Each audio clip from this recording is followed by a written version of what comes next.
I'm Bob LAZAR, and I have a story to tell that may be hard for some to believe. It was the late 1980s, and I was working as a scientist in Nevada. One day, I was offered a contract to work at a top-secret government facility called S4, located near Area 51. To get there, I had to fly on a Janet flight to Area 51 and then board a bus with blacked-out windows. On my first day, I didn't get to see much because I had to spend 4 hours on paperwork and briefings. According to the briefings, the technology one would be working on was from the Zeta Reticuli star system. After reading these briefings, guards and my supervisor, Dennis, threatened me. They said that this information was top secret and that I had signed my life away in previous documents. That's when they gave me a keycard with majestic clearance. A few days later, I returned to S4. When I arrived, the side of a mountain was exposed and 3 large hidden hangar doors were open. I went into the hangar and saw a disc-shaped craft. I thought it was a test craft or mock-up because it had an American flag logo on the side. We walked by it, and I touched it and was immediately reprimanded by an armed guard who told me to keep my eyes forward and hands at my side. That was the first time I saw the craft. Inside the underground facility, I was introduced to my lab partner, Barry. He had some of the subcomponents of the craft. Barry was eager to have a new lab partner, so he was talkative and eager to show me his findings. When he showed me a few components, I realized that things were unbelievable. He showed me a small reactor about the size of a hemisphere globe or basketball.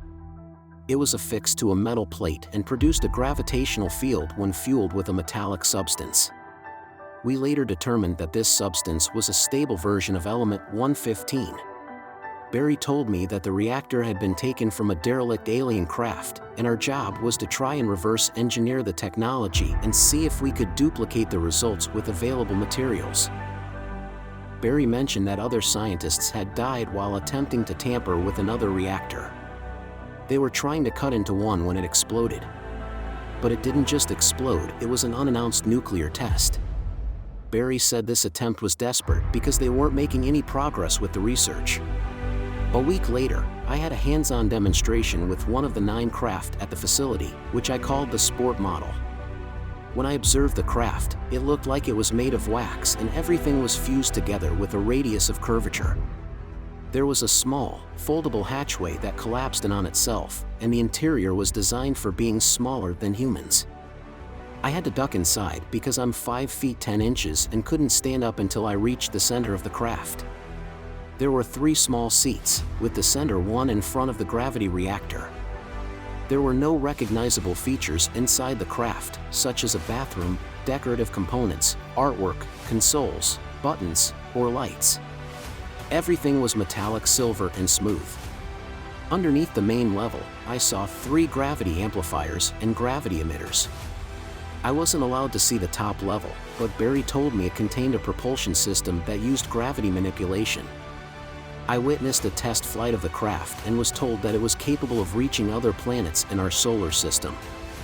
I also learned that there were several other projects at the facility, including one that involved time dilation and the gravity generator.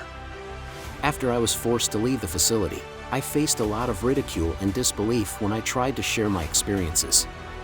But I stand by my story and I don't care if you don't believe me.